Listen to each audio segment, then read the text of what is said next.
라고 하면 시를 이해하는 거다라고 생각하시면 이해하기 쉽겠죠, 그쵸? 그래서 소단원의 학습 목표는 무엇인가라고 돼서 이거 한 번만 읽어볼게요. 서정갈래의 특성과 문학적 형상화 방법을 이해할 수 있다라고 했으니까 시가 가지는 특성에 대해서 아셔야 되는 거고요. 문학적 형상화 방법이라고 하는 것은 문학이라고 하는 것을 어떤 방식으로 표현할 것인가에 대한 방법이 여러 가지가 있는데 그런 것들을 이해한다라고 생각하시면 될 것 같습니다. 두 번째, 시를 구성하는 요소들의 유기적 관계와 맥락에 주목하며 작품을 감상할 수 있다라고 나와 있으니까 이런 거를 묻는 문제도 나올 수 있습니다. 그래서 우리가 배울 시는 별에는 밤이라는 시인데 밑에 보면 이렇게 써있네요. 시 별에는 밤에서 서정갈래의 특징이 어떻게 나타나는지 시를 이루고 있는 구성 요소들이 작가가 표현하고자 하는 바를 드러내는데 어떤 역할을 하는지 생각해 봅시다. 더불어 작품 밖 맥락을 고려하여 작품을 깊이 있게 감상하고 작품이 갖는 고유한 의미와 가치를 생각해 봅니다 라고 했으니 이런 부분들이 학습 활동에 일치하게 나오는 것들이 있다라고 하면 문제로 나올 확률이 조금 높다라고 생각하시면 될 것 같습니다. 다음 페이지 넘어가죠. 서정갈래의 개념과 특성이라는 게 나오네요. 서정갈래는 작가의 주관적인 정서를 표현하는 문학 양식이다. 서정갈래는 작품 속에 화자를 내세워 개인의 사상이나 정서를 운율이 있는 언어로 형상화하여 독자에게 전달한다 라고 얘기했습니다.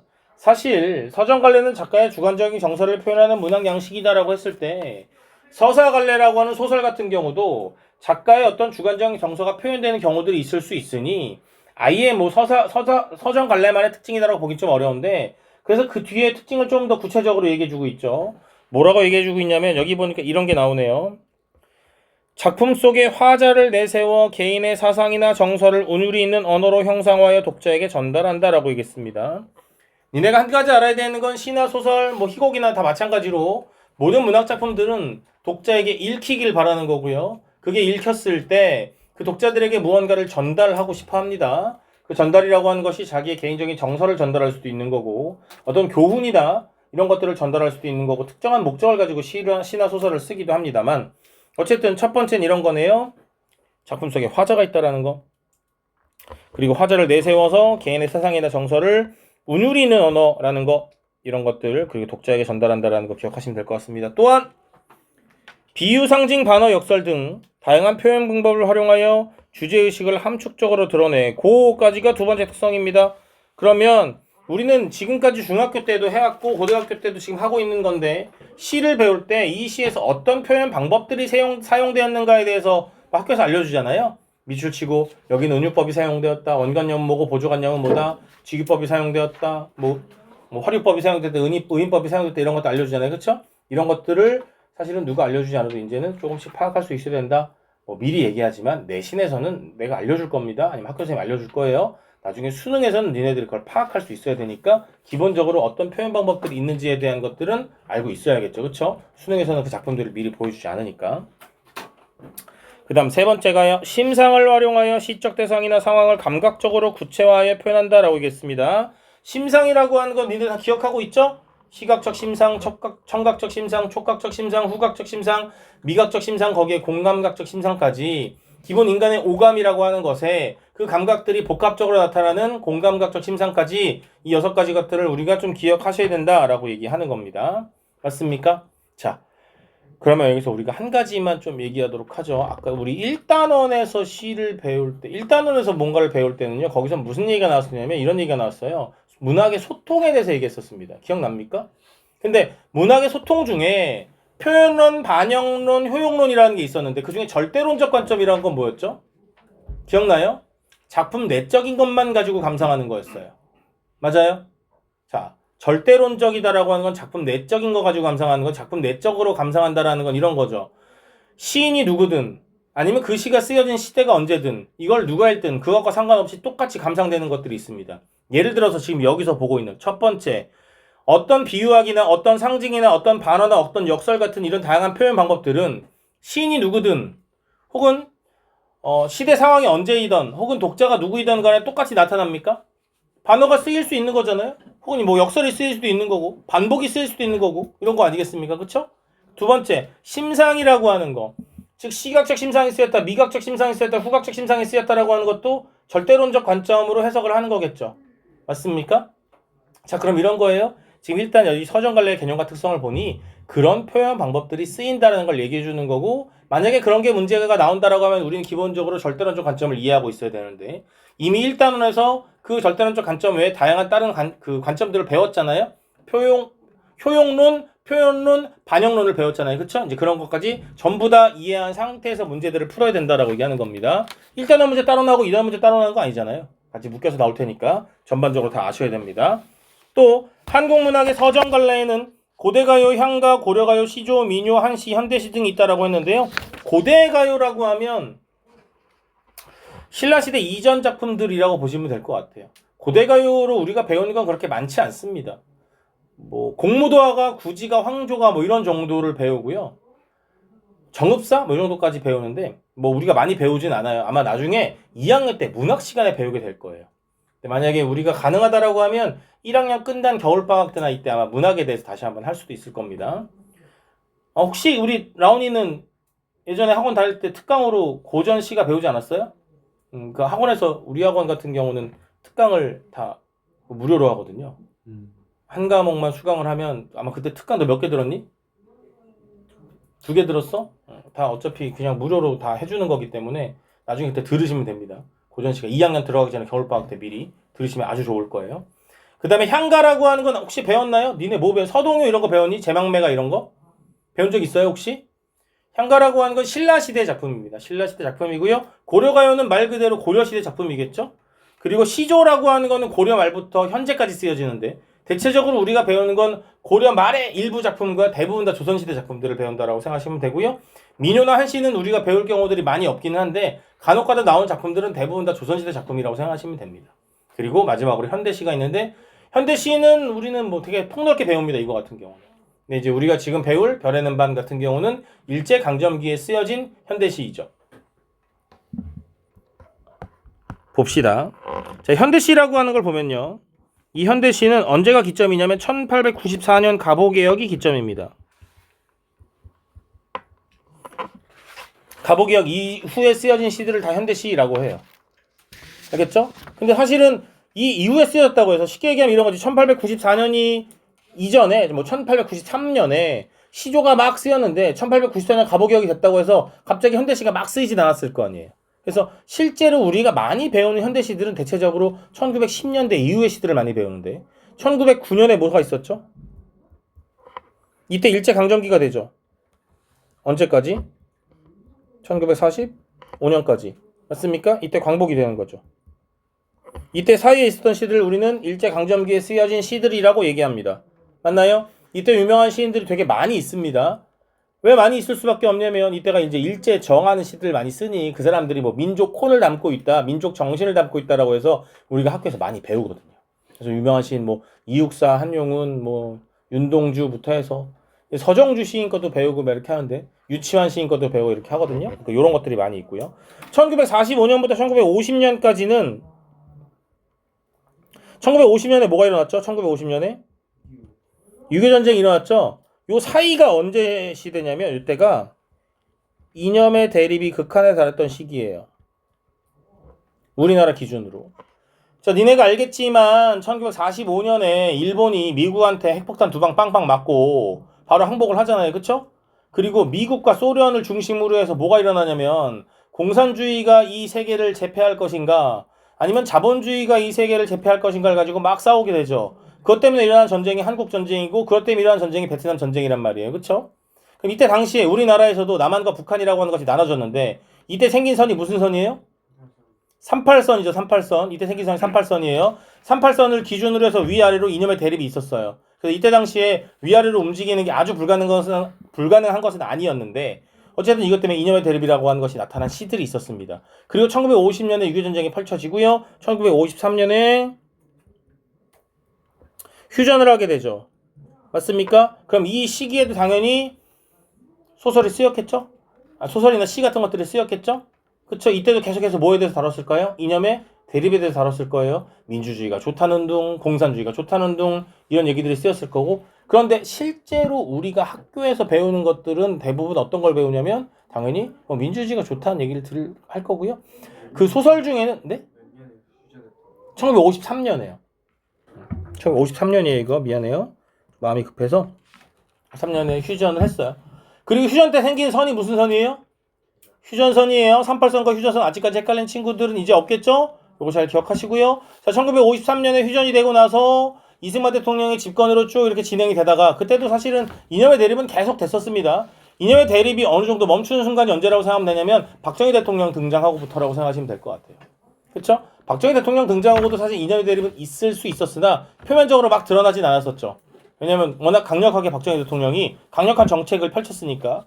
자, 박정희 대통령이 좋은 사람이나 나쁜 사람이다라는 얘기는 우리가 지금 할 필요가 없는 것 같고, 어쨌든 그때부터 1970년대에 계속 이르기까지, 즉 전두환 대통령이 집권하기 전까지가 1979년에 이제 박정희 대통령이 돌아가셨으니까 그 시기까지가 군사 독재 시기였다라고 보시면 되겠죠. 근데 이거는 누구에 의한?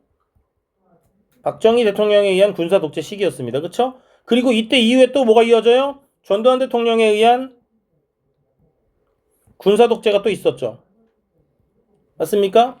이거는 아주 중요한 건 아니라서 일단 빨리빨리 하는 거예요.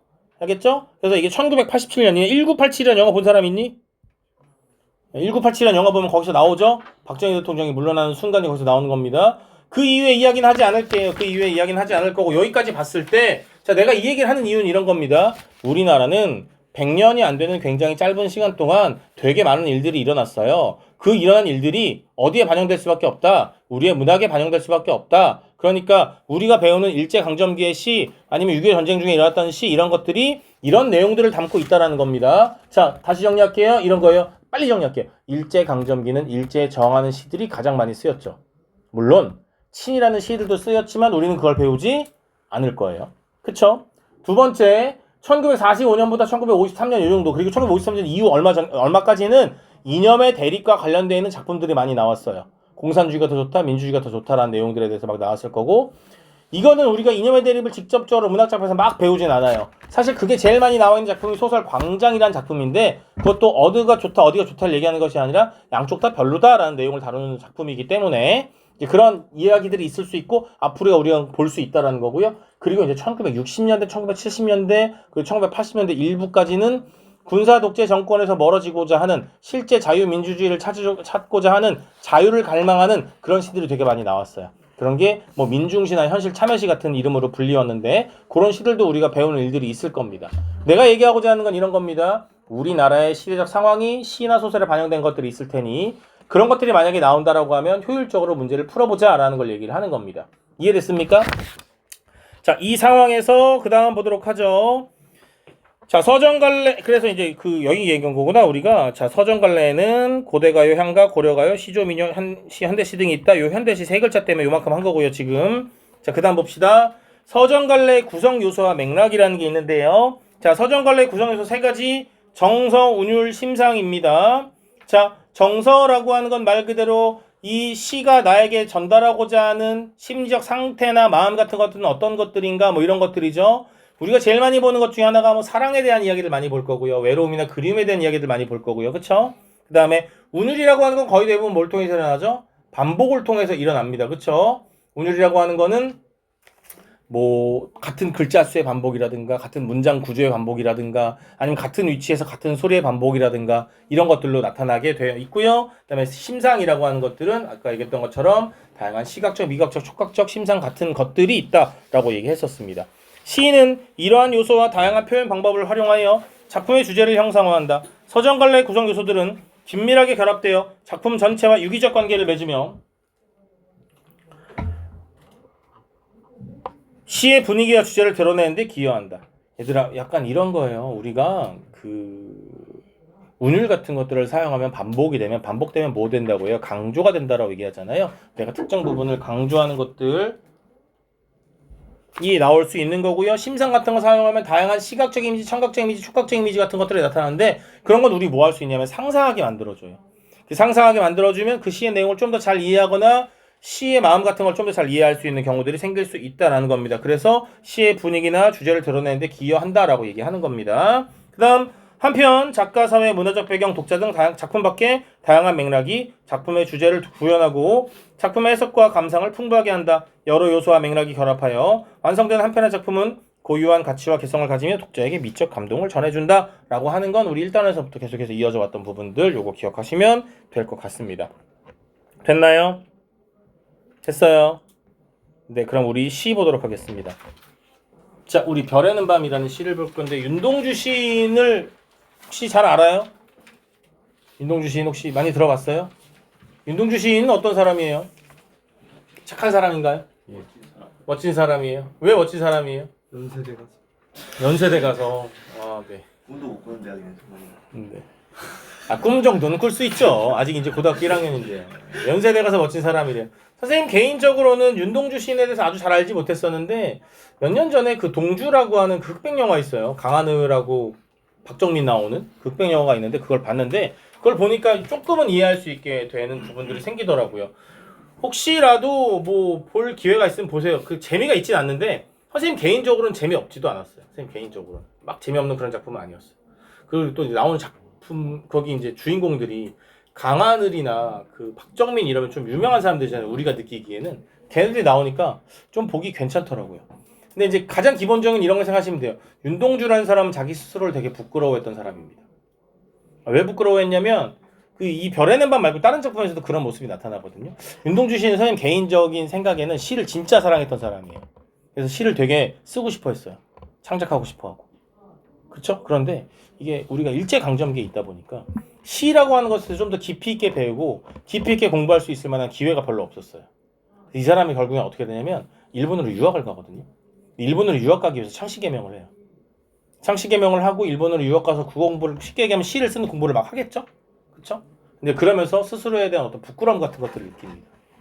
특히 이제 거기 그 작품을 기준으로 하면 거기에 나오는 이제 송몽규라는 사람이 그 윤동주의 사촌인데요. 그 송몽규는 좀 더 적극적으로 독립운동을 하는 사람이거든요. 그런 것들을 보면서 적극적이지 못한 자신의 모습 같은 것들에 대한 부끄러움 같은 것들 이런 것들을 시에 많이 담아놓고 있어요. 그래서 이 별에는 밤에서도 자기의 이름을 썼다가 덮는 그런 장면들이 나오는데 그런 게 부끄러워하는 모습이다라고 해석들을 합니다. 그래서 선생님이 얘기한 게 뭐 모든 게 100%딱 맞는 건 아니지만 그래도 우리가 알고 있어야 되는 큰 흐름 정도는 이 정도로 이해하시면 좋을 것 같고 혹시 나중에 기회가 닿으면 한번 보세요. 자, 그래서 왼쪽에 보면 제재 해설이라는 게 있습니다. 당연히 이제 학교 교과서에는 없을 거고 내가 나눠준 거에만 있는 건데 한번 읽어보면 어서 오세요. 빨리 앉으세요. 이 작품은 부정적 현실 속에서 자신의 모습에 부끄러움을 느끼는 화자가 자기 반성과 미래에 대한 희망과 의지를 통해 현재의 삶을 극복하고자 하는 모습을 그린 시이다. 이 시는 크게 1연부터 3연, 4연부터 7연, 8연에서 9연, 그리고 10연까지 해서 4부분으로 나눌 수 있습니다. 첫 번째 부분 1연부터 3연까지는 계절적 배경과 화자를 제시하고 그 다음 두 번째 부분에서는 어린 시절을 이야기하고 세 번째 부분에서는 자기 성찰의 모습을 보여주고 마지막 부분에서는 미래에 대한 희망과 의지를 다짐하는 모습이 드러나 있다라고 얘기했네요. 요거는 우리가 시를 보면서 네 부분 한번 나눠보도록 하겠습니다. 먼저 별에는 밤이라는 시를 읽을게요. 저는 꼭 읽어야 돼서 미안하지만 꼭 읽어야 됩니다. 계절이 지나가는 하늘에는 가을로 가득 차 있습니다. 나는 아무 걱정도 없이 가을 속의 별들을 다 헤일 듯합니다. 가슴속에 하나둘 새겨지는 별을 이제 다 못 해는 것은 쉬 아침이 오는 까닭이요 내일 밤이 남은 까닭이요 아직 나의 청춘이 다하지 않은 까닭입니다. 별 하나의 추억과 별 하나의 사랑과 별 하나의 쓸쓸함과 별 하나의 동경과 별 하나의 시와 별 하나의 어머님, 나는 별 하나의 아름다운 말 한마디씩 불러봅니다. 수학교 때 책상을 같이 했던 아이들의 이름과 폐, 경, 옥 이런 이국 소녀들의 이름과 벌써 애기 어머니 된 계집애들의 이름과 가난한 이웃 사람들의 이름과 비둘기, 강아지, 토끼, 노새, 노루, 프랑시스 잠, 라이너 마리아 릴케 이런 시인의 이름을 불러봅니다. 이네들은 너무나 멀리 있습니다. 별이 아스리 멀듯이 어머님 그리고 당신은 멀리 북간도에 계십니다. 나는 무엇인지 그리워 이 많은 별빛이 내린 언덕 위에 내 이름자를 써보고 흙으로 덮어버리었습니다. 따는 밤을 새워 오는 벌레는 부끄러운 이름을 슬퍼하는 까닭입니다.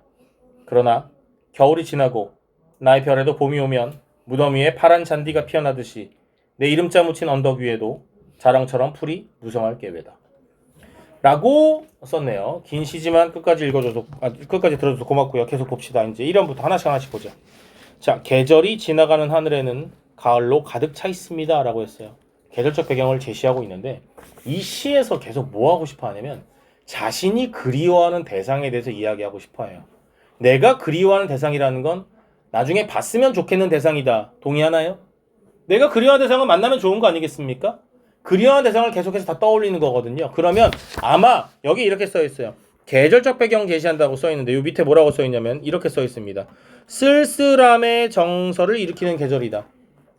이거는 개인차가 있을 수 있겠지만 선생님이 느끼기에도 좀 동의하는 부분이거든요. 봄, 여름, 가을, 겨울 중에 무언가를 그리워하고 내가 쓸쓸하다, 외롭다 같은 것들을 나타내기 가장 좋은 계절이 무엇이냐라고 하면 가을인 것 같아요. 그래서 이 시인이 시적 화자를 통해서 이 가을이라고 하는 계절을 일부러 설정해 놓은 거다라고 보는 게 맞을 것 같습니다. 이 가을은 쓸쓸함을 일으키는 계절이다. 쓸쓸함이라고 하는 정서를 일으키는 계절이다라고 볼 수 있을 겁니다. 됐나요? 그래서 이론에서는 어떤 쓸쓸함을 이제 이야기하려고 하는데 그것에 맞는 배경을 제시하고 있는 부분이다라고 보면 될 것 같습니다. 중요한 건 별로 없네요. 그렇죠? 다만 가을이 쓸쓸함을 나타내는 계절이다 정도까지만 알고 있으면 될 것 같아요. 2번 가볼까요? 나는. 자, 나라고 하는 사람이 시적 화자입니다. 간혹가다 시적 화자가 안에 있냐 밖에 있냐를 물어보는 경우들이 있는데 이렇게 나라는 게 나오면 시적 화자는 시 안에 존재하는 겁니다. 나라는 게 없이 3인칭 형태로만 쭉 얘기하면 이제 시적 화자가 시 안에 존재하지 않는 거겠죠. 한 가지 주의해야 되는 건 시적 화자 그러니까 시인이 일치하냐 일치하지 않냐라는 걸 물어보는데요. 특별히 학교 선생님이 시인과 그 시적 화자가 일치한다라고 얘기해주지 않는 이상은 다 일치하지 않는다라고 생각하시면 됩니다. 알겠죠? 그리고 우리는 일반적으로 시의 화자는요. 시인과 일치하지 않습니다. 왜냐하면 가장 효과적으로 자기의 생각을 전달하기 위해서 시의 화자를 만들어 놓는 거기 때문에 시인과 일치하지 않는 경우가 가장 많습니다. 만약에 예를 들어서 우리 우혁이가 시를 쓰는데 뭐 고등학교 1학년 남학생이 겪어야 할 부조리에 대해서 시를 쓴다. 예를 들어서 그러면은 우혁이가 시적 화자일 수 있겠으나 그렇다고 한 경우에도 가장 효과적인 시적 화자를 만들어야 되기 때문에 본인이 시적 화자가 아닌 경우가 훨씬 더 많습니다. 알겠죠? 그러니까 시인과 시적 화자는 일치하지 않는다라고 생각하는 게 가장 합리적일 것 같아요. 혹시 누가 예를 들어서 시험 출제하시는 분이 이거 일치하는 거야 라고 하면 그건 일치하는 걸로 풀어야겠지만 그렇지 않은 경우는 다 그렇지 않다라고 생각하시면 됩니다. 나는 아무 걱정도 없이 가을 속의 별들을 다 헤일 듯 합니다. 자, 이런 거예요. 나는 이제 가을은 앞에서도 얘기했죠? 뭘 보고 있는 거예요, 이제? 별들을 봅니다. 별들을 뭐 한대요? 다 헤일 듯 합니다. 헤아리다 라고 생각하시면 되겠죠? 이제 나는 하늘의 별들을 바라보고 하늘의 별들을 세겠다 라고 얘기하는 겁니다. 별을 바라보고 있는 거예요. 그쵸? 일단 밑으로 내려갈게요. 가슴 속에 하나 둘 새겨지는 별을 이제다 못해는 것은 쉬 아침이 오는 까닭이요 내일 밤이 남은 까닭이요 아직 나의 청춘이 다하지 않은 까닭입니다 라고 얘기했습니다. 자, 우리 시의 내용을 한번 이해해 봅시다. 얘가 이렇게 얘기합니다. 별이 있는데 이걸 다 못해는 이유는 세 가지 까닭이 나오죠. 첫 번째 뭐였습니까? 쉬 아침이 오는 까닭이요 그랬습니다. 별이 하늘에 몇 개나 있을까요? 겁나 많겠죠. 그거 다 셀 수 있어요? 못 셉니다. 물론 지금은 하늘이 이제 그 매연이나 이런 것 때문에 잘 별이 안 보여서 셀 수 있는 수에 제한이 있을 수 있으나 우리는 그 눈에 보이는 걸 얘기하는 게 아니라 하늘에 있는 별 전체를 얘기하는 걸로 봤을 때 아침에 오기 때문에 별을 세지 못합니다라고 하는 현실적 제약에 대해서 얘기하고 있는 거고요. 그쵸? 또 내일 밤이 남은 까닭이요라는 건 밑에 뭐라고 써 있습니까? 여유라고 써 있네요. 그치? 이건 말 그대로 여유롭다라는 의미인 건데 지금 굳이 이걸 다 셀 필요가 없다라는 의미이기도 하고요. 마지막 세 번째는요. 아직 나의 청춘이 다하지 않은 까닭입니다. 이것도 사실 앞에 있는 여유랑 조금 비슷한 거라고 볼 수 있는데 내 청춘이 아직까지 길게 남아있기 때문에 이 별들을 헤아릴 여유는 충분히 있다. 그런 시간은 충분히 있다. 앞으로 셀 것이다 라고 해서 미래에 대한 희망이다라고 여기다가 적어놓은 겁니다. 이해됐습니까? 맞아요. 여기까지가 현재에 대한 이야기다라고 얘기합니다. 계속 봅시다. 별 하나의 추억과 별 하나의 사랑과 별 하나의 쓸쓸함과 별 하나의 동경과 별 하나의 시와 별 하나의 어머니라고 얘기했습니다. 여기 지금 별 하나의 라는 게 계속해서 반복되고 있는데요. 맞습니까? 그러면서 뭐 하고 있냐면 별 하나의 추억 그리고 사랑, 쓸쓸함, 동경은 뭐죠? 동경? 내가 가고자 하는 이상향이나 내가 바라는 것을 동경이라고 하죠. 그렇죠? 그 다음 시와 어머니라고 했는데 여기는 추억, 사랑, 쓸쓸함, 동경, 시와 어머니 전부 다 뭐냐면 내가 그리워하는 대상들입니다. 그러면 뭐 하는 거냐면 별을 하나씩 세면서 뭐 실제로 그러진 않았겠지만 저거는 나의 추억이고 저거는 나의 사랑이고 저건 나의 그리움이고 저건 나의 쓸쓸함이고 라고 하진 않았겠지만 그 시를 보면서 전부 다 뭐 하고 있는 거예요? 내가 그리워하고 내가 동경하는 대상들을 계속해서 떠올리고 있는 거겠죠. 즉 여기 나와 있는 추억, 사랑, 쓸쓸함, 동경, 시, 어머니 이런 것들 전부 다 뭐라고 합니까? 그리움의 대상이라고 합니다. 별을 하나씩 세면서 그리움의 대상들을 떠올리고 있는 겁니다. 맞습니까? 이제 이런 거지. 가을이에요. 쓸쓸한 계절입니다. 나는 쓸쓸함을 느껴요. 이제 가을 타는 거죠. 앉아갖고 하늘을 보는데 별이 막 있어요. 별을 보면서 아 옛날엔 저런 것도 있었고 저런 것도 있었고 저런 것도 있었지라고 해서 계속 떠올리고 있는 겁니다. 그렇죠? 별을 보면서 떠올리는 것들은 전부 다 뭐 하는 것들? 내가 그리워하는 것들입니다. 지우야 정신 차리시고요. 지우야 많이 힘들어요? 네, 힘내세요. 저도 힘들어요. 지금 1시부터 계속 수업하고 있어서. 그래서 너도 힘들어요? 오늘 좀 따뜻해가지고. 갑자기 뭔가 이렇게 산문처럼 나오는 게 오연에 등장을 하네요. 어머님, 나는 별 하나에 아름다운 말 한마디씩 불러봅니다. 수학교 때 책상을 같이 했던 아이들의 이름과 폐, 경, 옥 이런 이국 소녀들의 이름과 벌써 애기 어머니 된 계집애들의 이름과 가난한 이웃 사람들의 이름과 비둘기, 강아지, 토끼, 노새, 노루, 프랑시스 잠, 라이너 마리아 릴케 이런 시인의 이름을 불러봅니다. 얘 이거 다 왜 부르는 거예요? 수학교 때 책상을 같이 했던 아이들의 이름, 폐, 경, 옥 벌써 애기 어머니 되는 계집애들의 이름, 가난한 이웃 사람들의 이름을 다 읽을게요. 어쨌든 얘네들을 뭐 한대요? 불러본대요. 내가 걔네들을 불러보는데 뭐 하고 있으면서 불러보는 겁니까? 별 해면서 그거 불러보는 거거든요. 얘네들도 전부 다 모인 거예요. 내가 그리워하는 존재들이라고 봐야 되는 거겠죠. 근데 이 그리움이라는 건 내가 어린 시절에 느꼈던 나의 아름다운 과거들. 니네 혹시 그러니 막 초등학교 때 학교에서 막 놀았던 거 막 생각하면은 막 흑역사예요? 저는 흑역사. 막 기쁜가요? 막 너무 행복하고 막 아름다운 기억이에요? 그쵸? 막 선우 막 어렸을 때 막 짝사랑하던 여자애가 있었는데 걔를 괴롭히고 말 한번 걸고 싶어갖고 괴롭히고 막 이랬었나요? 안 그랬어요? 네. 그런 아름다운 과거에 대한 그리움이다 라고 나와 있네요. 즉 뭔 얘기냐면 여기 이렇게 써있죠.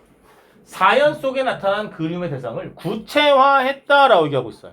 여기 있는 것들 전부 다 뭐예요? 이 추억, 사랑, 쓸쓸함, 동경 이런 것들도 다 내가 그리워했던 건데 이런 거죠. 수학교 때 식상을 같이 했던 아이들의 이름이라고 하면 걔네들의 이름을 생각하면서 수학교가 이제 초등학교잖아요. 초등학교 때 애들이랑 놀았던 거 추억 맞습니까? 맞아요? 그 다음에 별 하나의 시 이러면 여기는 프랑시스 잠, 라이너 마리아 릴케 이런 사람들이 유명한 시인들이거든요. 이런 사람들 생각하면서 내가 그리워하던 시, 내가 좋아했던 시들을 생각을 하는 거죠. 이해됩니까? 그러니까 사연에 있었던 내용을 조금 더 오연해서 구체화시켜 놓고 있는 거다. 어쨌든 사연이든 오연이든 전부 다 뭐 하는 거다? 별을 세며 내가 그리워하던 대성들에 대해서 이야기하고 있는 거다라는 겁니다. 이해됐습니까? 자, 내가 아까 전에 이연에 뭘 안 했냐면 이걸 안 했어요. 사실 이 시의 제목이 별 해는 밤이고 별이라는 게 되게 중요할 거잖아요. 자, 얘는 별을 보면서 뭐 하고 있다고요? 그리워하고 있어요. 무언가 내가 예전에 좋아했던 대상들, 내가 행복했던 대상들 이런 것들을 그리워하고 있어요. 근데 얘가 맨 처음에 뭐 했어요? 가을에 하늘에 별을 세고 있었어요. 그걸 세다 보니까 그리운 것들이 생각이 난 거예요. 뭔 말인지 이해됐어요? 그럼 여기는 별이라고 하는 게 뭐인 거예요? 회상의 매개체다. 내가 과거에 그리워하던 그것들을 회상하게 만들어주는 매개체, 연결고리가 되는 거다라는 겁니다. 내가 이거 아까 전에 일부러 빼먹은 거거든요. 여기까지 하고 하려고. 뭔 말인지 이해됐어요? 갑자기 내가 별 회상의 매개체야 라고 하면 그냥 외우는 거잖아요. 그쵸? 왜 매개체인지 알겠어요? 별을 보면서 이런 것들을 떠올린 거죠. 추억, 사랑, 쓸쓸함, 동경, 시, 어머니 거기 밑에 있는 별 하나에 있는 이름들 뭐 폐, 경, 옥, 뭐 노루, 노새, 강아지, 토끼 뭐 이런 거 어렸을 때 내가 산에 들에 뛰어놀면서 봤던 것들이겠죠. 그쵸? 그런 추억 이런 것들을 다 떠올리는 거예요. 뭘 통해서? 별이라고 하는 걸 통해서 떠올리는 거죠. 뭔 말인지 이해됐습니까? 네, 계속 봅시다. 이네들은이라고 하는 건 내가 방금 쭉 얘기했던 나의 추억들이겠죠. 얘네들은 어떻대요? 너무나 멀리 있습니다. 자, 사실 그래요. 내가 무언가를 추억한다는 건 그걸 지금 만나기가 어렵기 때문이겠죠. 그걸 얘기해 준 거예요. 이네들은 너무나 멀리 있습니다. 즉, 추억과 이 지금 내가 처해 있는 현실이 멀리 있다라는 걸 얘기해 주고 있는 겁니다. 그래서 밑에 뭐라고 써 있냐면 추억과 현실 사이에 거리감이라고 써 있네요. 이해됩니까? 계속 보죠. 별이 아슬이 멀듯이. 별은 얼마큼 멀리 있습니까? 존나게 멀리 있죠. 갈 수 있나요? 못 가요. 갈 수가 없습니다. 빛의 속도로 가도 뭐 몇만 년, 몇천 년, 몇백 년 걸린다는데 빛의 속도가 얼마나 빠른 거니? 태양까지 뭐 몇 분이면 가는 거 아니야? 빛의 속도면? 겁나 빠른 거 맞죠? 그러니까 사실은 내가 생각엔 그래요. 이 별이 얼마나 멀리 있는지를 윤동주 시인이 정확하게 알고서 얘기한 건 아니겠지만 별이 그만큼 멀다라는 것이 이상과 현실이 그만큼 멀다라는 걸 얘기하고 있는 겁니다. 그렇죠? 어머님 그리고 당신은 멀리 북간도에 계십니다. 북간도라고 하는 거는 이 윤동주 시인의 고향입니다. 고향. 어떤 과거회상의 구체적인 공간이라고 되어 있는데요. 이거는 실제로 딱 한 명을 딱 꼭 집어서 누굴 그리워하는지 얘기하고 있는 거죠. 어머님을 그리워하고 있네요. 나는 무엇인지 그리워 이 많은 별빛이 내린 언덕 위에 내 이름자를 써보고 흙으로 덮어버렸습니다. 자, 얘는요. 무엇인지 그리워라고 했어요. 내가 말하는 여기서 무엇이 뭐래요? 어머님이나 혹은 고향 친구나 이 사람이 우리가 일제강점기에 시를 썼던 저항시인이라고 생각을 한다면 그 별이 잃어버린 조국일 수도 있겠다라고 여기 밑에 써 있는 거고요. 이 많은 별빛이 내린 언덕 위에 내 이름자를 써보고 흙으로 덮어버렸습니다.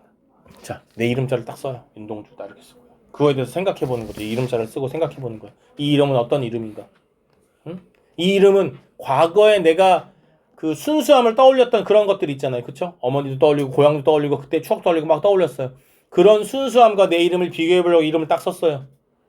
딱 썼더니 내 이름은 부끄러워요? 안 부끄러워요? 부끄럽대요. 사실 선생님이 아까 전에 어떤 배경식을 좀 주긴 줬지만 그게 진짜 100%인지 몰라요. 내가 그 동주라고 하는 그 영화를 보고 내가 느낀 거라서 그렇게 얘기한 거고, 근데 선생님은 그게 좀 맞을 거다라고 생각은 하고 있거든요. 근데 어쨌든 여기 보면 자신의 삶에 대한 반성행위 부끄러워서 자기의 이름을 덮어버렸다라고 얘기하는 겁니다. 즉 자기가 느끼기에 자기의 이름은 내가 지금까지 떠올렸던 다른 것들에 비해 그렇게 순수하지가 못하다라고 생각하고 있는 거죠. 맞습니까? 계속 볼까요? 따는 밤을 새워 우는 벌레는 부끄러운 이름을 슬퍼하는 까닭입니다. 자, 여기에 있는 이 벌레가 밑에 뭐라고 써 있습니까? 화자이자 감정이입이라고 써 있어요. 자, 이 벌레는 뭐라고 했어요? 밤을 새워 우는 벌레는 부끄러운 이름을 슬퍼해서 우는 겁니다 라고 얘기하고 있어요. 근데 실제로 벌레가 우는 거예요? 야, 니네 혹시 곤충에 관심 있는 사람 있어요? 이거 중요한 거라서 이렇게 설명하는 거예요. 벌레는 우나요? 그러니까 우리 그 성훈이 여자친구가 왜요? 여자친구 있잖아요. 잠깐만요. 자, 성훈이가 여자친구한테 그 선물을 받았어요. 평소에 받고 싶었던. 기분이 너무 좋아요. 집에 갔는데 옆에서 귀뚜라미 소리가 막 납니다. 성훈이가 얘기하죠. 아, 귀뚜라미가 노래를 부른다. 이렇게 얘기해요. 성훈이가 그런 표현을 잘 쓰진 않겠지만 만약에 그렇다 칩시다. 왜 노래를 부른다고 표현하냐면 내가 기분이 좋으니까예요. 맞아요? 근데 하루는 성훈이가 여자친구한테 차였어요. 아, 그럴 리는 없겠지만 성훈이 너무 매력적이니까 그럴 리는 없겠지만 성훈이가 차였어요. 너무 슬퍼요. 똑같이 귀뚜라미가 저기서 소리 내고 있어요. 성훈이가 뭐라고 합니까? 아이 닥쳐 이 새끼야. 이렇게 얘기하거나 아니면 자기의 감정을 막 드러내기 싫으면 야, 저 자식도 나처럼 슬프게 우는구나. 엉엉엉 뭐 이렇게 할 수도 있는 거 아니겠습니까? 즉 뭔 얘기냐면 벌레가 운다 혹은 벌레가 노래를 부른다 이렇게 표현하는 건 화자의 감정이 드러나 있는 거라는 거죠. 실제로 벌레는 울지 않아요. 벌레는 뭐 내가 알기로는 그 짝짓기를 위해서 그 뭐 암컷을 유혹하기 위한 수컷의 뭐 소리 뭐 이런 거 아닙니까? 제가 알기로는 그런데. 근데 여기다가 뭐 벌레가 유혹한다 이렇게 써놓지 않았잖아요. 벌레가 운다고 써놨다고요. 벌레가 왜 울어? 울기는 내가 슬픈 거지. 내가 슬픈 거예요. 왜 내가 슬퍼요? 나는 위에 보니까 나는 어떤 삶을 살았어요? 부끄러운 삶을 살았거든요. 맞습니까? 응? 그래서 자기 이름도 덮어버렸잖아요. 8회에 나오잖아요. 자기 이름 덮어버렸다고. 그래서 9회에서 뭐라고 하냐면 밤을 새워 우는 벌레는 부끄러운 이름을 슬퍼하는 까닭입니다 라고 얘기합니다. 뭔 말인지 이해되고 있습니까? 자, 자기는 부끄럽다라고 얘기하는 거죠. 그리고 이 벌레는 감정이입의 대상입니다. 시적 화자의 감정이 들어가 있는 대상인 겁니다. 그러나 갑자기 이제 바뀌네요. 그러나 지금까지는 슬픈 얘기했잖아요. 맨 처음에 이름 얘기하다가 나는 부끄러운 것 같아 슬픈 얘기했잖아요. 그렇죠? 그리고 갑자기 그러나가 나옵니다. 그러나가 나오면 시장이 바뀌는 거죠. 그렇죠? 시의 분위기가 바뀝니다. 겨울이 지나고 나의 별에도 봄이 오면 무덤 위에 파란 잔디가 피어나듯이 내 이름자 묻힌 언덕 위에도 자랑처럼 풀이 무성할 계획이다. 자, 겨울이 지금은 가을인데 이 겨울 고난의 시절이 지나고 나서 뭐가 오면 봄이 오게 되면 이 봄이라는 건 다시 따스함이 다가오는 시절. 그렇게 되면 어떻게 할 거래요? 내 이름이 묻힌 어디에도 언덕 위에도 풀이 자라날 것입니다. 아무것도 자라지 않던 곳에서 풀이 자라날 것입니다. 라고 얘기하고 있는 거라고. 그렇죠? 그러니까 여기 해석이 이렇게 되어 있네요. 풀이 자라난다라고 하는 건 부활과 재생의 이미지다라고 얘기를 하고 있고요. 겨울이 지나고 봄이 온다라고 하면 겨울은 고난과 시련이라고 얘기했고요. 그렇죠? 맞아요? 그런데 봄이라고 하는 건 희망이라고 얘기했고요. 만약에 이 시인이 윤동주 시인이다 혹은 이 시가 쓰여진 시기가 시대적 상황이 일제강점기이다라고 한다면 그것이 뭘 의미하는 거다? 조국의 광복을 의미하는 거다라고 얘기할 수 있겠죠. 뭔 말인지 이해돼요? 니네가 선생님이 이렇게 설명해 주는 이유는 딱 하나 때문이에요. 뭐 때문이냐면 지금은 내신 시험이기 때문에 내가 이렇게 설명해 줘도 상관이 없어요. 내가 니네들한테 야 이거 그냥 광복이야 이렇게 설명해 줘도 상관이 없어요. 그런데 만약에 수능에서 니네가 모르는 시가 나왔는데 그 시가 윤동주 시인의 시거나 뭐 이육사 시인의 시야. 니네 머릿속으로 이미 알고 있단 말이야. 어? 근데 거기에 어떤 정보도 주지 않아요. 윤동주 시인의 시를 조국의 광복이라고 해석할 이유가 별로 없어요. 어떤 정보 같은 게 없으면. 그쵸? 근데 니네가 스스로 할 수도 있잖아요. 윤동주 시인이니까 이거 무조건 조국의 광복이겠네? 거기서 원하는 답이 그게 아닐 수도 있거든. 그쵸? 그러니까 내신과 수능은 아예 별개 다른 과목이기 때문에 그래서 그 부분은 좀 조심해야 된다라고 얘기하는 겁니다. 그래서 봅시다. 무덤 위에 무덤이라고 하는 건 무언가가 죽은 곳이잖아요. 그쵸? 그쵸? 희망이 없는 곳이잖아요. 그쵸? 그런데 거기에 파란 잔디가 피어나듯이 내 이름자 붙인 언덕 위에도 자, 그럼 봐봐요. 무덤 위에 파란 잔디가 피어나듯이 언덕 위에도 이 언덕은 뭐야? 내 이름자가 묻힌 언덕이잖아. 내 이름자 묻힌 언덕이 무덤이랑 같은 거예요? 그럴 수 있겠죠. 거기도 뭐가 피어난대요? 잔디가 피어나듯이 풀이 무성할 기회에다 풀이 피어날 것입니다. 라고 얘기하는 거잖아. 즉 지금의 고통과 시련이 지나고 나면 무언가 새로운 희망이 찾아오게 될 것입니다. 라는 걸 계속해서 얘기하고 있는 거예요. 맞습니까? 겨울이 지나면 봄이 올 거고 무덤 위에 파란 잔디가 피어나듯이 내가 묻힌 언덕 그것도 무덤이겠죠. 거기에 풀이 무성하게 될 거다라고 얘기하고 있는 겁니다. 됐나요? 일단 시를 이해하셔야 돼요. 시 이해하셨어요? 다시 위로 올라갑니다. 이제부터 뭐 할 거냐면 표현 방법들에 대해서 찾아볼 거예요. 우리는 시의 상황과 내용을 이해한 후에 표현 방법들을 찾아볼 겁니다. 쭉쭉 넘어갈 거예요. 이거는 어디로 갈 거냐면 세 번째 3연부터 볼까요? 3연. 여기 보면 까달기요 까달기요 까달기입니다. 이런 거 나오죠. 맞습니까? 이거 지금 뭐 하고 있는 거예요? 반복되고 있는 거죠. 그렇죠? 이렇게 반복되면 운을 형성할 수 있습니까? 없습니까? 운을 형성할 수 있고요. 의미를 강조할 수도 있겠네요. 이건 지금 뭐에 대해서 얘기하는 거예요? 내가 별을 세지 못하는 이유에 대해서 이야기하고 있는 부분이네요. 그 다음 또 봅시다. 별 하나의 추억과 별 하나의 사랑과 별 하나의 별 하나의 별 하나의 별 하나의 쭉쭉쭉쭉 나오죠. 그쵸? 이것도 전부 다 뭡니까? 반복을 통한 운율의 형성이죠. 맞습니까? 이해돼요? 네, 그거 체크해 놓으셔야 됩니다. 그리고 여기 봅시다. 어머니 어머니 이렇게 했으니까 이것도 반복하고 있죠. 이거 지금 그리워하는 걸 얘는 하나씩 얘기했는데 얘 혼자 두 개 얘기한단 말이에요. 그쵸? 그러니까 그리워한다라는 감정이 어떻게 되는 거예요? 더 심화되고 있는 거예요. 맞습니까? 그리움의 감정이 더 심화되는데 거기에다가 참 희한한 게 여기 보면 어머니 어머니 다음에 4연 끝나고 5연 시작할 때 뭐를 시작해요? 어머님이라고 시작하잖아요. 그럼 이것도 어떻게 하고 있는 거예요? 연결시켜주고 있는 연결고리의 역할도 하고 있다는 겁니다. 시상을 연결하는 역할도 하고 있는 거예요. 이해돼요? 그림의 정서를 심화시키고 다음 연과의 시상을 연결하는 역할을 하고 있습니다. 맞습니까? 네. 그 다음 봅시다. 여기 이런 것도 나오네요.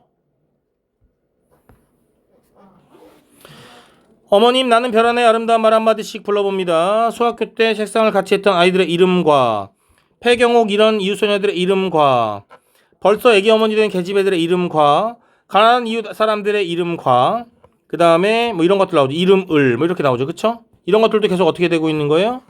반복되고 있는 거예요. 맞아요? 이런 것들을 반복하는 것도 운율을 형성하는 데 도움이 될까요? 안 될까요? 도움이 될 겁니다. 이해됐습니까? 네, 그 다음 또 넘어가 볼까요? 지금은 내가 표현 위주로 본다고 했습니다. 그 다음 보죠. 있습니다. 계십니다. 얻습니다. 뭐 이런 것들 나오죠. 그쵸? 까닭입니다. 이런 것들 나오죠. 종결편이 계속 어떻게 되고 있어요? 뭐뭐니다, 뭐뭐니다, 뭐뭐 비읍니다, 뭐뭐 비읍니다, 뭐뭐 비읍니다, 뭐뭐 비읍니다. 계속 반복해서 나오고 있죠? 이런 것들도 운율 형성하는 데 도움이 될까요? 안 될까요? 도움이 당연히 되겠죠. 종결편에서도 운율의 형성에 도움이 되는 부분이 있을 거다라는 겁니다. 그쵸? 그 다음 거기 보면 아스리라고 하는 거 밑에 써놓으세요. 까마득하게. 혹시나 뜻을 모를까봐 이거 하나 써놓으라고 하는 겁니다.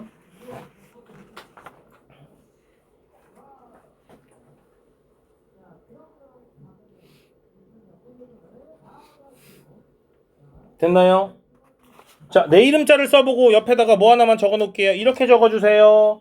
시인 자신의 존재에 대한 끊임없는 질문, 자신의 존재에 대한 끊임없는 질문이라고 써놓을게요. 거기다 자기 이름 쓰면서 자기는 과연 무엇인가에 대해서 다시 한번 생각해보는 거거든요. 자신의 존재에 대한 끊임없는 질문이라고 써놓으실게요. 얘는 반성한다 했어요? 안 한다 했어요? 자기 이름이 부끄럽다 했어요? 안 부끄럽다 했어요? 부끄럽다 해서 자기 이름을 뭘로 덮어요? 흙으로 덮어요. 맞죠? 요 흙이라고 하는 것이 뭐가 되는 거냐면 자기 반성 행위의 소재입니다. 자기 반성 행위의 소재예요.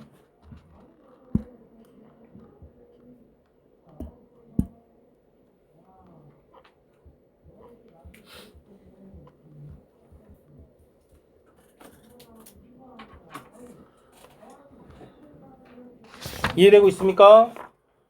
계속 보죠. 그러나 시상전환 돼 있다고 얘기했고요. 겨울이 지나고 나의 별에도 봄이 오면 이 봄이라고 하는 게 여기 나와 있는 것처럼 희망과 광복 혹은 화자가 이상적으로 생각하는 시간일 거예요. 내 이름자 묻힌 언덕 외에도 자랑처럼 풀이 무성할 계회다 라고 하면서 끝나고 있습니다. 자세하게 한 것 같죠? 네. 자, 위에 보면은 시어의 상징 의미 있어요. 선생님 이거 다 읽어드리진 않을게요. 요거 중요한 거니까 보셔야 됩니다. 알겠죠? 그 다음에 산문적 리듬 요것도 중요한 거니까 보시고 시상전환이라고 하는 것도 중요한 거니까 보세요. 이게 전부 다 뭡니까? 표현상의 특징들입니다. 이런 거 아셔야 되는 거예요. 알겠죠? 꼭 복습하셔야 됩니다. 이거 알겠죠? 자, 시상전개 방식 아까 전에 총 4개로 나뉜다고 했죠? 자, 1, 2, 3연에서는 별을 보고 있고요. 4연부터 7연까지는 과거에 대한 그리움에 대해서 이야기했고요. 8연 9연에서는 자기 성찰, 부끄러움에 대해서 얘기하고요. 마지막으로 미래는 희망이 있을 것이다 라고 얘기하면서 시가 끝나고 있습니다. 요거 시상 전개 방식도 기억하십시오. 과거로 다시 현재를 거쳐 미래로 이어지는 시간의 흐름에 따라 시상이 전개되고 있다는 것도 기억하시면 될 것 같습니다. 됐습니까? 됐나요? 자, 그 다음 넘어갑니다. 별에는 밤의 시상 전개에 따라 화자의 상황과 정서를 정리해보자 그랬습니다. 이거 방금 했던 거예요. 시상전개 1연부터 3연, 4연, 5연, 6연부터 7연, 8연부터 10연이라고 되어 있는데 여기 보면 이거는 학교 교과서에 나와 있는 거니까 이대로 정리하는 겁니다. 1연부터 3연은 전부 다 뭐 하는 겁니까? 별을 바라보고 생각들을 더듬고 있죠. 그쵸? 여기에 나타난 정서는 쓸쓸함과 희망이래요. 학교에서 할 겁니다. 4연, 5연은 별 하나하나 헤아리며 아름다운 과거를 회상하고 있고 그 회상의 대상들에 대해서 이야기하고 있죠. 4연보다 5연에서 좀 더 구체적으로 이야기하고 있다고 얘기했었고요. 화자 정서는 애틋함이나 그림에 나타난다고 했고요. 6연 7연에서는 어머니를 떠올리고 북한도에 있는 어머니를 떠올리게 되는데 이거 그림의 정서. 그리고 8, 9에서는 자기 성찰한다고 했어요. 그쵸? 이게 8, 9, 10연이 묶여 있는데 8, 9연에서 자기 반성을 한다라고 했죠? 이름 쓰고 덮어보는 거. 그쵸? 근데 마지막 10연에서 미래에 대한 희망, 기대감 같은 걸 갖고 있었어요. 두 개가 부끄러움과 기대감이 같이 묶여 있는 겁니다. 그쵸? 이해돼요? 뭔 말인지? 네, 요거 기억하시면 될 것 같습니다. 별에는 밤에 드러난 서정갈래의 구성 요소와 문학적 형상화 방법을 탐구해보자 그랬습니다. 먼저 시를 소리내 읽어보고 시에서 운율을 형성한 요소가 무엇인지 말해봅시다 라고 했을 때 별 하나의 모모와 혹은 별 하나의 모모과 라는 문장 구조를 반복시켰고요. 모모는 까닭이요, 모모는 까닭이요, 모모는 까닭입니다 라고 하는 거 계속해서 나타났고요. 그쵸? 그 다음에 모모 비읍니다 라고 하는 문장 구조의 반복도 나타났습니다. 됐습니까? 그 다음에 여러 개 나열한 거 모모가 나온 것까지 여기 있었네요. 아까 다 내가 체크해줬나요? 안 해줬나요? 체크 다 해줬죠? 기억나요? 모모 비읍니다 했었나요? 모모 까닭이요 까닭입니다 했었나요? 모모과 모모 이름과 했었나요? 그쵸? 그 다음에 별 하나의 모모와 모모과 이것도 했었습니다. 계속해서 반복하는 거 당연히 운율 형성이 될 겁니다. 그리고 시행 배열이 다른 게 하나 있다고 했죠? 5연은 어떤 형식으로 되어 있었어요? 산문의 형식으로 되어 있다. 산문이라는 건 소설이나 수필처럼 줄글로 쓰여진 것들을 산문이라고 하는데 5연은 행구분 없이 산문 형태로 쓰였고 이 그리움이라고 하는 것의 대상들을 산문의 형태로 빠르게 나열을 함으로써 얼마나 많이 그리워하는지 그 감정을 좀 더 고조시키고 있는 겁니다. 예를 들어서 이런 거예요. 띄어져 있으면 호흡이 계속 생기잖아요. 줄글로 쓰면 한 번에 쭉 읽게 되거든요. 그렇게 되는 것이 좀 더 자기의 어떤 그림의 정서 같은 것들을 좀 더 고조시킬 수 있는 장치이다 혹은 방식이다 라고 얘기하고 있는 겁니다. 일부러 시행 배열을 그렇게 하고 있는 거예요. 자, 여기 시각적 심상, 청각적 심상은 아까 안 했던 것 같아요. 안 했으니까 이거 체크해 봅시다. 별에는 밤에서 감각적 심상이 잘 나타나는 시구를 찾고 이러한 표현이 주는 효과를 정리해보자 그랬습니다. 시각적 심상, 무덤 위에 파란 잔디가 피어나듯이 우리가 안 했어요 아까. 파란 잔디가 피어난다. 시각적인 거 맞아요? 그쵸? 혹은 내 이름자 묻힌 언덕 위에도 자랑처럼 풀이 무성할 계획이다. 풀이 무성하다라는 것도 풀이 막 이렇게 자라나는 모습을 시각적으로 확인할 수 있습니까? 그쵸? 그 다음 청각적 심상은요. 나는 별 하나에 아름다운 말 한마디씩 불러봅니다 라든가 밤을 새워 우는 벌레라든가 이런 것들이 청각적 심상으로 나타나고 있습니다. 맞나요? 내가 시각적 심상을 잘못 발음한 것 같은데 청각적 심상입니다. 그리고 사실은 위에 보면 시각적 심상이 뭐뭐 등이잖아요.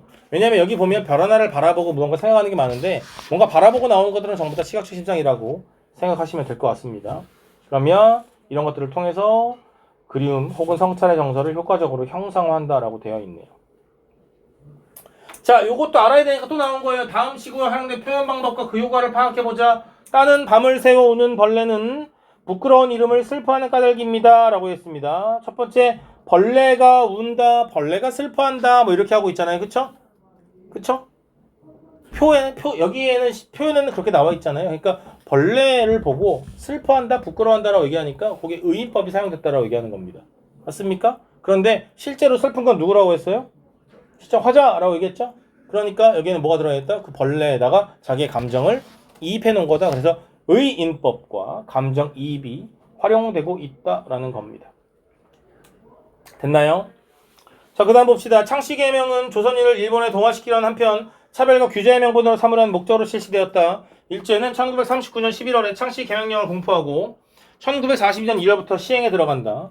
윤동주의 동생 윤일주는 그가 작성한 윤동주 연보에서 1941년 말 고향집에서는 일제 탄압에 못 이기고 동주의 일본 유학 수속을 위하여 성씨를 히라노라마로 창시하였다고 기록하였다. 여기 보면 이런 시대적 배경을 제시해 준 거예요. 그쵸? 이런 시대적 배경을 제시한 상태에서 밑에 걸 보는 겁니다. 작품이 창작된 시대적 배경을 고려해 다음 시구의 의미를 해석해보자. 내 이름자를 써보고 흙으로 덮어버렸습니다. 부끄러운 이름이라고 하는 거. 여기에 있는 거 요거 그냥 그대로 쓰면 돼요. 뭐예요? 유학을 위해 히라노마라는 이름으로 창씨개명하였다. 창시하였다. 맞습니까? 성을 만들었다는 얘기인 거죠. 그런 것 즉 일본어 성으로 바꾼 것에 대한 부끄러움을 담고 있다. 맞나요? 응? 그 다음 봅시다. 1의 내용을 바탕으로 시에 나타난 화자의 태도 변화를 설명해보자. 화자는 부정적 현실 속에서 무기력하게 지낸 자신의 모습을 부끄러워하며 자신의 이름자를 흙으로 덮어버린다. 하지만 시변에서는 자신의 이름자 묻힌 언덕 위에도 자랑처럼 풀이 무성할 것이라고 말하며 현재의 고난을 극복하고 미래의 희망이 올 것이라는 믿음을 보여주고 있다. 나중엔 나아질 거야 라는 희망 같은 것들을 드러내놓고 있네요.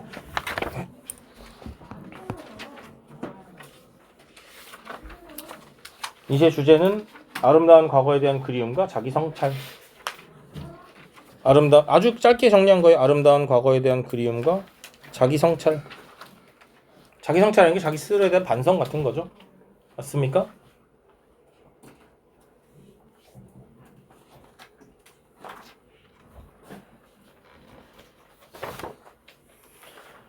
그 다음에 있는 시는 이용학의 하나씩의 별의 일부인 것 같은데요. 이용학 시인도 왼쪽에 보시면 설명이 나와 있는데요. 1935년 패배자의 소원으로 작품 활동을 시작하였고 가난한 유전 시절의 체험을 바탕으로 일제강점기 간도 이주민의 참담한 삶과 궁핍한 현실을 다룬 시를 주로 창작하였다. 이 사람은 뭐 일제강점기에 살아가는 그 시민들, 사람들, 그런 사람들의 어떤 삶의 모습 같은 것들을 좀 더 잘 보여주려고 했던 사람입니다. 그것도 사실은 일제강점기의 슬픔이나 아픔 같은 걸 담은 시라고 봐야 되겠죠. 자, 여기 지도 방안 보니까 이렇게 써있네요. 활동 1부터 4를 통해 탐구한 서정갈래 구성 요소와 특성을 바탕으로 별에는 밤과 하나씩의 별을 비교하며 감상하는 활동이다. 각 구성 요소가 두시에서 어떻게 나타나는지 확인해 보도록 지도한다. 특히 두시 모두 별이라는 시어가 중요한 의미를 지니므로 이에 주목하여 서정갈래 구성 요소와 특성을 파악하도록 한다라고 되어 있습니다. 시 바로 보죠. 이거는 뭐 우리가 그 앞에 있는 별에는 밤만큼 아주 별에는 밥 아주 깊이 있게 해석하지는 않을 겁니다. 간단하게 여기 나와 있는 것 위주로만 살펴보겠습니다.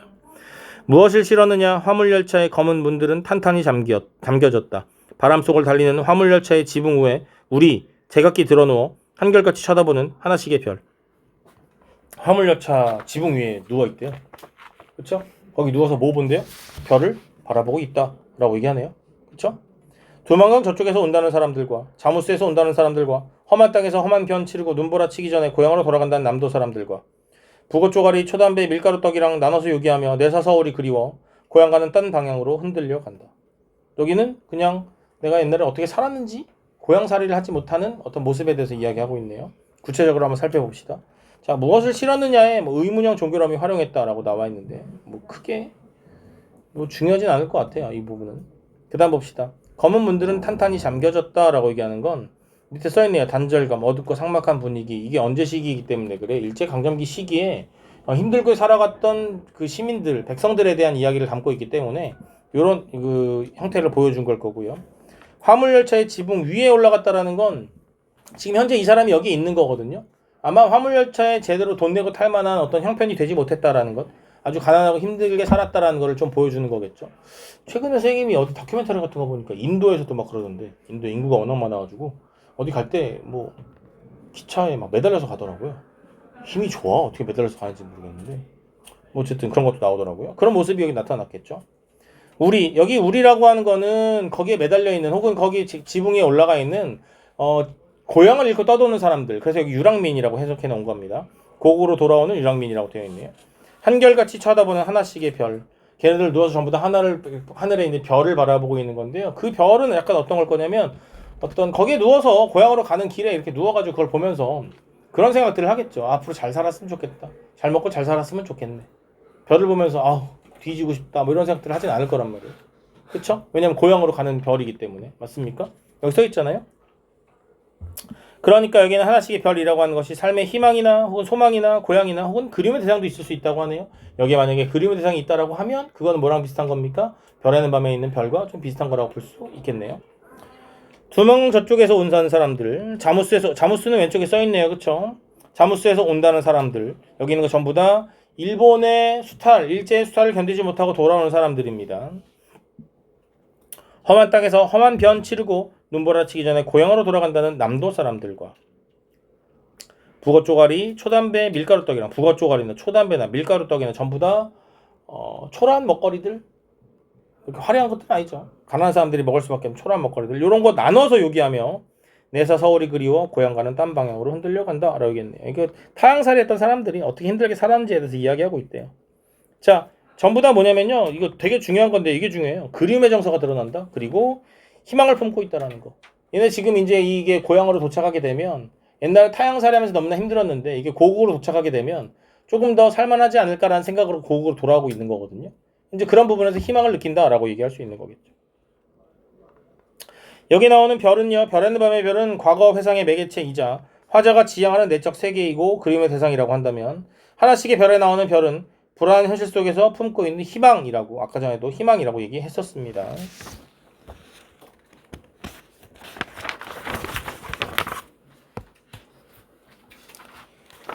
별에는 밤의 형상화 방법을 참고해 자신의 정서를 표현해보고 친구들과 작품에 대한 감상을 나눠보자라고 했는데 요거 안 할 거고요. 만약에 학교에서 하면 저한테 얘기해주세요.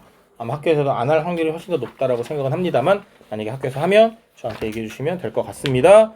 여기까지 하고 잠깐 쉬었다가